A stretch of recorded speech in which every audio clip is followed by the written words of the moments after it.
有冇發覺喺我哋身邊有啲人好似做咩都特別順利，工作容易遇到好機會，喺生活入面又成日有貴人幫忙，見到佢哋，你係唔係覺得好羨慕，甚至忍唔住諗點解佢哋咁好運，點解好事總係發生喺佢哋身上嘅？但其實所謂嘅運氣並唔係一出世就決定好嘅，更加唔係一種虛無縹緲嘅嘢。有研究發現，我哋嘅思考方式、行為習慣，甚至面對事情時候嘅反應，都會影響我哋遇到機會嘅可能性。日本知名腦科學專家中野信子鑽研腦科學接近20年，佢發現表面上睇落好似冇科學根據嘅運氣，其實背後隱藏住大腦運作嘅秘密。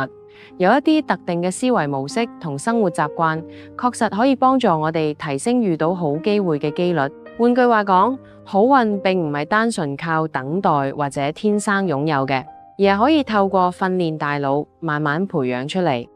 今日我哋就一起解讀一下呢本書《運氣好嘅人原嚟這樣思考，這樣行動》。作者中野信子會由腦科學嘅角度帶我哋重新了解運氣呢件事。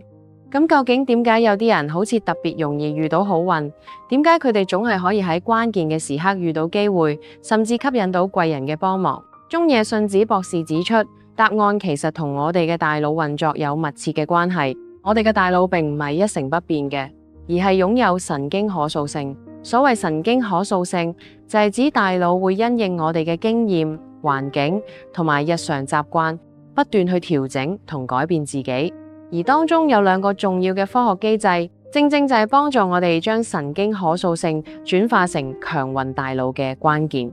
佢哋分別就係鏡像神經元 （mirror neurons） 同血清素 （serotonin）。首先講下第一個關鍵，鏡像神經元。鏡像神經元係大腦嘅藍牙同步器，佢係我哋大腦入面一種特殊嘅神經細胞。佢最大嘅特點就係當我哋睇到其他人嘅行為或者情緒嘅時候，呢一群神經元亦會同時被啟動，就好似我哋自己親身做緊呢件事或者經歷緊呢種情緒一樣。簡單嚟講，鏡像神經元就好似大腦入面嘅藍牙同步器，會令我哋不知不覺間受到身邊人嘅影響。第一，行為同心態嘅潛意識複製。首先，鏡像神經元就好似一部心靈複印機。如果你長期身處喺一個充滿抱怨、負面情緒嘅環境，身邊嘅人經常表現出壓力、焦慮同消極，你嘅大腦亦可能會慢慢同步呢種狀態。相反，如果你身邊係一啲充滿自信、積極向上、願意面對挑戰嘅強運者，你嘅大腦亦會喺不知不覺間學習佢哋嘅思考模式同行為方式。呢個亦都解釋咗點解我哋成日話名師出高徒，又或者點解身處優秀嘅環境可以令人進步得更加快嘅原因。因為大腦唔需要刻意分析，已經可以透過鏡像神經元模仿高手嘅思維邏輯。第二，同理心同人際吸引力。除咗模仿之外，鏡像神經元亦都令我哋具備同理心。佢可以幫助我哋感受到別人嘅情緒，例如感受到對方嘅痛苦、喜悅，從而建立更深層次嘅連結。而運氣好嘅人往往懂得善用呢一點，當佢哋真誠咁讚美別人，保持微笑，或者表現出理解同關心嘅時候，就會引發對方大腦嘅鏡像神經元產生同步反應。喺不知不覺間，對方會更容易對佢哋產生好感同埋信任。而呢種良好嘅人際關係，正正就係好多貴人運背後嘅科學基礎。而另一個影響強運大腦嘅重要因素，就係血清素。血清素係大腦嘅理性分子。血清素係一種負責調節情緒、睡眠同食慾嘅神經傳導物質。喺腦科學研究入面，血清素亦經常被稱為幸福分子或者理性分子。佢就好似大腦入面嘅調節器，幫助我哋保持情緒穩定，減少壓力帶嚟嘅影響，同時令我哋喺面對事情嘅時候可以更加冷靜、理性咁作出選擇。第一，抑制焦慮情緒，啟動冷靜決策。當我哋面對未知、風險或者失敗嘅時候，大腦入面嘅杏仁核會發出恐懼同焦慮嘅信號，而血清素其中一個重要作用就係幫助抑制呢種過度嘅恐懼反應，令我哋唔容易被負面嘅情緒控制。所以運氣好嘅人並唔代表佢哋從嚟冇遇過運滯嘅事，而係因為佢哋嘅血清素系統比較穩定，令佢哋喺逆境之中仍然可以保持冷靜、理性嘅分析情況，作出對自己最有利嘅選擇。當其他人因為恐懼而放棄嘅時候，佢哋仍然可以選擇留喺賽局入面，等待下一個機會嘅出現。第二，提升專注力同觀察力。充足而穩定嘅血清素，亦可以幫助大腦保持平靜，減少過多嘅雜念。當大腦唔再被焦慮佔據，我哋嘅認知資源就可以更加集中，用嚟觀察周圍環境。亦因為咁樣，所謂嘅強運者，往往更加容易發現身邊細微嘅機會，例如一個新嘅商機，一個潛在嘅合作機會，或者一個可以改變人生方向嘅重要信號。所以有時候我哋覺得某啲人直覺特別準，眼光特別好，其實背後可能係因為佢哋嘅大腦狀態更加穩定，更容易捕捉到身邊隱藏嘅機會。所以所謂嘅好運唔完全只係靠天生嘅，而係透過調整思維模式、改善行為習慣，同埋訓練大腦保持更穩定嘅狀態。我哋每一個人都有機會慢慢培養出屬於自己嘅強運大腦。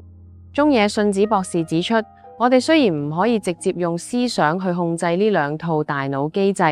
但我哋可以透過具體嘅行為反過嚟刺激同調整佢哋。換句話講，唔係等大腦變好先改變生活，而係先由生活習慣入手，慢慢將大腦調整成更容易吸引好運嘅狀態。咁具體應該點做呢？首先，第一就係要活化鏡像神經元。具體嘅行動心法，刻意進行人際關係嘅斷捨離，即係話要有意識咁遠離嗰啲充滿負能量、經常抱怨、消耗你情緒嘅圈子。相反，我哋可以主動尋找同靠近一啲正向、積極、有目標嘅人，甚至即使未必有機會直接接觸到佢哋，都可以透過睇佢哋嘅影片、閱讀佢哋嘅書籍，去建立一種心理上嘅連結。背後嘅腦科學原理就係俾大腦透過鏡像神經元慢慢同步呢啲強運者嘅思考方式同行為模式。當你長期接觸正面嘅思想，你嘅大腦亦會逐漸吸收呢啲模式，令自己更加容易用積極嘅角度去面對問題。第二個方法就係提升大腦入面血清素嘅水平。具體嘅行動心法，早起接觸陽光約15分鐘，保持規律嘅節奏運動，例如慢跑、快走、踩單車、游水、跳舞等等。其實陽光同規律運動係刺激大腦分泌血清素最天然亦最有效嘅方式之一。當血清素水平更加穩定，大腦嘅情緒調節能力亦會提升，令人更容易保持平靜、理性嘅狀態。呢兩大機制其實係互相配合、相輔相成嘅。血清素主要影響我哋嘅內在狀態，令我哋情緒更加穩定，面對未知同挑戰嘅時候，更有勇氣承擔風險。而鏡像神經元就影響我哋同外界嘅連結，幫助我哋學習優秀人士嘅思考方式，同時建立更好嘅人際關係。好運係要透過調整自己嘅大腦、行為同思維模式，一步步累積返嚟嘅。咁點樣先可以將上面講到嘅理論知識，真正融入到日常生活入面，慢慢變成我哋自然嘅習慣呢？接落嚟，我哋就由幾個最常見嘅生活場景開始。第一步，朝之儀式，喚醒血清素，設定大腦嘅正向模式。每日起床後嘅第一個鐘，其實係調整大腦神經回路同埋建立一日心理狀態嘅黃金時間。一、啟動身體開關，早睡早起，起身後曬太陽15分鐘左右。早上接觸適量嘅陽光，可以幫助大腦啟動血清素系統。血清素水平嘅穩定，可以幫助調節情緒，減少朝早起身時嘅焦慮同埋混亂感，令大腦更快進入穩定清醒嘅狀態。二、語言暗示，對自己講正面嘅說話。喺每日刷牙照鏡嘅時候，可以大聲講一句好幸運，同時喺心入面提醒自己我最愛你。呢個唔係單純嘅自我催眠，而係利用大腦嘅注意力系統，幫助自己更加容易留意生活入面正面嘅資訊。三、建立正面自我形象。出門之前整理好儀容，選擇令自己感到舒服、展現個人喜好嘅衣着。呢啲小習慣都可以慢慢建立更強嘅自信同正面嘅形象。第二步，職之修練，喺工作入面培養心理韌性。職場往往係壓力最大、變化最多嘅地方，但同時亦係鍛煉強運大腦最好嘅環境。一、用自己嘅幸福標準作決定。面對新工作、新挑戰嘅時候，唔好只係迎合人哋，可以多啲問下自己，呢件事有冇興趣？呢件事係咪符合我真正想追求嘅？二、勇於面對風險。遇到挑戰嘅時候，可以嘗試選擇一啲有突破可能嘅道路。適度嘅壓力其實可以刺激大腦潛能，提醒自己我運氣好好，呢次係一次突破嘅機會，然後保持信念，唔輕易退出，唔輕易放棄。三、重新理解逆境。當遇到運滯或者負面事件嘅時候，可以提醒自己，呢啲只係人生中正常嘅波動，將眼前嘅挫折視為通往目標必經嘅過程，而唔係失敗。四、保留犯錯嘅空間。工作上唔需要事事追求病態式完美，適當放低對完美嘅執着，反而可以為大腦留出更多空間，激發創意同新嘅想法。第三步，人之連結。運用鏡像神經元建立貴人磁場，建立良好嘅人際關係，可以令我哋身邊多一份支持同幫助，慢慢建立一個有利於自己成長嘅人際網絡。一、選擇正面環境，主動同運氣好、積極正面嘅人相處。透過鏡像神經元，大腦會慢慢吸收佢哋嘅思考模式同行為方式。二、以共存代替競爭。同同事或者合作夥伴相處嘅時候，唔需要事事都爭住做唯一嘅勝利者，學習多為對方着想，欣賞人哋嘅優點，同時包容彼此嘅不足，反而更容易建立長久、互相支持嘅合作關係。三、多啲講多謝，以此建立信任。一句簡單嘅多謝，唔單止可以表達對別人嘅尊重同感激，亦可以減少人際相處中嘅壓力，令彼此更容易建立信任，慢慢形成更融洽、舒服嘅關係。第四步，夜之冥想，透過祈禱修復自己。一日工作結束，返到屋企，正係重新整理自己、回歸內心嘅時間。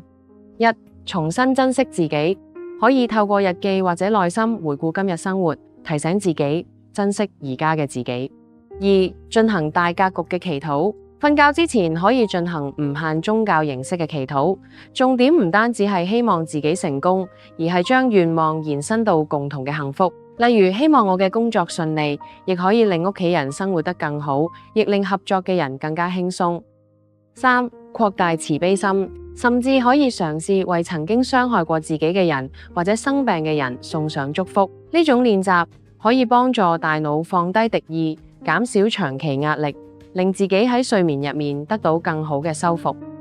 培養好運大腦唔應該抱住迷信或者試下睇下嘅心態，而係將佢當成一場理性嘅大腦實驗。中野順子指出，要將一個新習慣、新思維模式逐漸固定落嚟，並喺大腦建立更加穩定嘅神經回路，至少需要持續練習21日。所以不妨俾自己一段時間持續實踐，觀察一下自己嘅變化。當呢啲好運心法慢慢融入每日嘅生活，逐漸變成你自然嘅思考方式同生活習慣，好運磁場亦隨之而嚟。如果你最近正面對壓力、焦慮，或者總覺得自己好似欠缺一啲運氣，不妨由一個好細微嘅改變開始，俾自己21日嘅時間，重新調整自己嘅思維同生活習慣。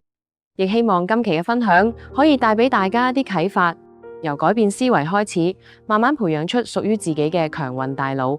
亦令自己嘅人生一步一步變得更加順利。